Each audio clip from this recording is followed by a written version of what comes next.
নমস্কার বন্ধুরা, বন্দনা রান্নাঘরে আপনাদেরকে স্বাগত জানাই। আজ আমি আপনাদের সাথে ডিমের কালিয়া তৈরির রেসিপি শেয়ার করছি। এই ডিমের কালিয়াটা এতটাই অসাধারণ স্বাদের খেতে হয়, যে কোনো কষা মাংসের স্বাদকে কিন্তু হার মানাবে। খুব বেশি মশলা লাগে না এই ডিমের কালিয়াটা তৈরি করতে, তবে এটা খেতে হয় দুর্দান্ত স্বাদের। ভাত, রুটি, পরোটা সব কিছুর সাথেই এটা খেতে দারুণ লাগে, আর এটা তৈরি করাও খুবই সহজ। তাহলে বন্ধুরা, আর দেরি না করে আজকের রেসিপিটা শুরু করা যাক। আর আপনারা যদি আমার চ্যানেলে নতুন এসে থাকেন, তাহলে আমার চ্যানেলটা সাবস্ক্রাইব করার জন্য অনুরোধ রইল। ডিমের কালিয়া তৈরি করার জন্য আমি এইখানে নিয়েছি 4টে সেদ্ধ ডিম। এবার একটা ছুরির সাহায্যে ডিমের গাটা এইভাবে অল্প করে একটু কেটে দিচ্ছি।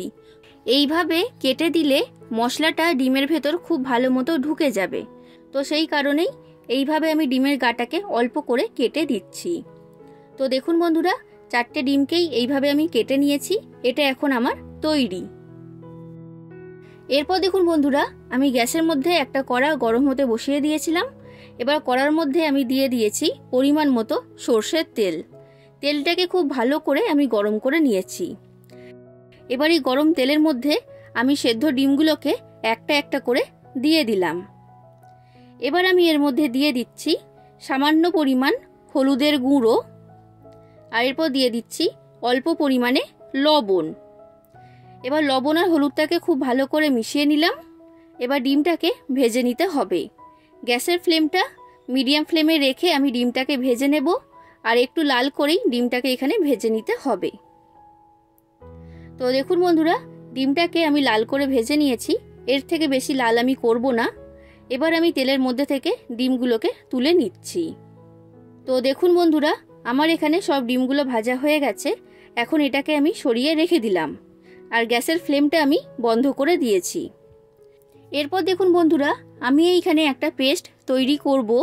তার জন্য এখানে একটা আমি মিক্সি জার নিয়েছি। এবার মিক্সি জারের মধ্যে আমি দিয়ে দিলাম 2টো বড় সাইজের পেঁয়াজ কুচি। এরপর দিয়ে দিচ্ছি একটা বড় সাইজের টমেটোর কুচি। আমি এইখানে অনেকটা বড় সাইজের টমেটো ব্যবহার করেছি। আপনাদের কাছে যদি না থাকে, তখন আপনারা 2টো টমেটো এইখানে দিয়ে দেবেন। এরপর দিয়ে দিচ্ছি আদা আর রসুন। 2 ইঞ্চি মাপের একটা আদার টুকরোকে এইরকম ছোট ছোট করে কেটে এর মধ্যে আমি দিয়েছি, আর দিয়েছি 10 থেকে 11 কোয়ার মতো রসুন। এবার এই সব কিছুকে একসাথে আমি পেস্ট তৈরি করে নেব।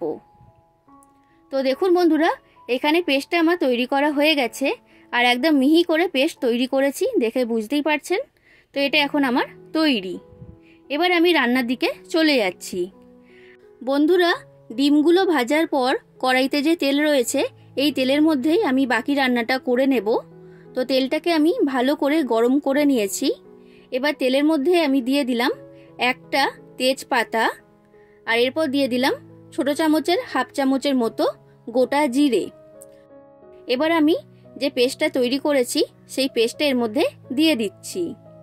এবার গ্যাসের ফ্লেমটা লো থেকে মিডিয়াম ফ্লেমে রেখে এই পেস্টটাকে ভালো করে ভেজে নিতে হবে। আর একটু সময় নিয়ে ভালো করে ভেজে নেবেন, না হলে কিন্তু এর মধ্যে থেকে টমেটো আর আদা রসুনের কাঁচা গন্ধ বের হবে। দেখুন বন্ধুরা, 2 মিনিটের মতো আমি খুব ভালো করে এটাকে কষিয়ে নিয়েছি। এবার আমি এর মধ্যে দিয়ে দিচ্ছি মশলা। তো সবার প্রথমে দিয়ে দিলাম হাফ চামচের মতো হলুদের গুঁড়ো। এরপর দিয়ে দিচ্ছি লঙ্কার গুঁড়ো।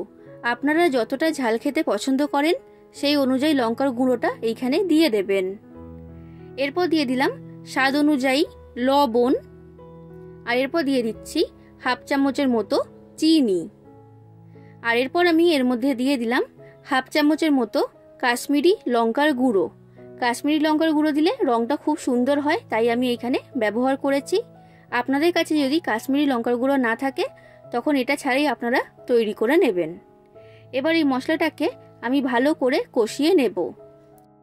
তো দেখুন বন্ধুরা, 1 মিনিটের মতো আমি কষিয়ে নিয়েছি, আর এর মধ্যে থেকে তেল বের হতে শুরু করে দিয়েছে। এবার আমি এর মধ্যে দিয়ে দিচ্ছি অল্প পরিমাণে জল। যে মিক্সি জারের মধ্যে আমি পেস্ট তৈরি করেছিলাম, সেটা ধুয়েই জলটা এখানে আমি দিয়ে দিয়েছি। দেখুন বন্ধুরা, আমি জলটাকে খুব ভালো করে মশলার সাথে মিশিয়ে নিয়েছি। এবার গ্যাসের ফ্লেমটা লো থেকে মিডিয়াম ফ্লেমে রেখে আমি কড়াটা ঢাকা দিয়ে দিচ্ছি 1 মিনিটের জন্য। এই 1 মিনিটের মধ্যেই মশলাটা খুব ভালো মতো কষানো হয়ে যাবে। 1 মিনিট পর আমি কড়ার ঢাকনাটা খুলে নিয়েছি। মশলাটা খুব ভালো মতো কষানো হয়ে গেছে আর এর মধ্যে থেকে তেল বের হতে শুরু করেছে, দেখে নিশ্চয়ই বুঝতে পারছেন। আমি একবার ভালো করে নাড়াচাড়া করে এটাকে মিশিয়ে নিলাম। এবার ভেজে রাখা সেদ্ধ ডিমগুলো এই মশলার মধ্যে আমি দিয়ে দিচ্ছি আর গ্যাসের ফ্লেমটা লো ফ্লেমে রেখে ডিমটাকে কষিয়ে নিতে হবে প্রায় 1 মিনিটের মতো। বন্ধুরা, আপনাদের যদি এই রেসিপিটা ভালো লাগে তাহলে অবশ্যই লাইক করে দেবেন, শেয়ার করে দেবেন আর কমেন্ট করে জানাবেন কেমন লেগেছে রেসিপিটা। আর আমার চ্যানেলটা যদি এখনও পর্যন্ত সাবস্ক্রাইব না করে থাকেন তাহলে অবশ্যই আমার চ্যানেলটাকে সাবস্ক্রাইব করে দেবেন। তো দেখুন বন্ধুরা, ডিমটাকে দিয়ে আমি 1 মিনিটের মতো মশলার সাথে ভালো করে কষিয়ে নিয়েছি। এবার আমি এর মধ্যে দিয়ে দিলাম পরিমাণ মতো জল। আপনারা যতটা গ্রেভি রাখতে পছন্দ করবেন সেই অনুযায়ী জলটা এখানে দিয়ে দেবেন। তবে ডিমের কালিয়া কিন্তু খুব বেশি পাতলা তৈরি হয় না। এরপর আমি এর মধ্যে দিয়ে দিচ্ছি সামান্য পরিমাণ গরম মশলা আর এরপর দিয়ে দিচ্ছি ধনেপাতা কুচি। এবার গরম মশলা ধনেপাতাটাকে ভালো করে মিশিয়ে নিলাম। এবার গ্যাসের ফ্লেমটা মিডিয়াম ফ্লেমে রেখে আমি কড়াটা ঢাকা দিয়ে দেব 5 মিনিটের জন্য। এই 5 মিনিটের মধ্যেই তৈরি হয়ে যাবে ডিমের কালিয়া। দেখুন বন্ধুরা, 5 মিনিট পর আমি কড়ার ঢাকনাটা খুলে নিয়েছি। তৈরি হয়ে গেল ডিমের কালিয়া। দেখে বুঝতেই পারছেন এটা কতটা সুন্দর দেখতে হয়েছে আর এটা খেতেও হয় কিন্তু অসাধারণ স্বাদের। তাহলে বন্ধুরা, আপনারাও বাড়িতে এইভাবে ডিমের কালিয়া তৈরি করুন। আশা করছি আপনাদের সকলের রেসিপিটা খুবই ভালো লেগেছে।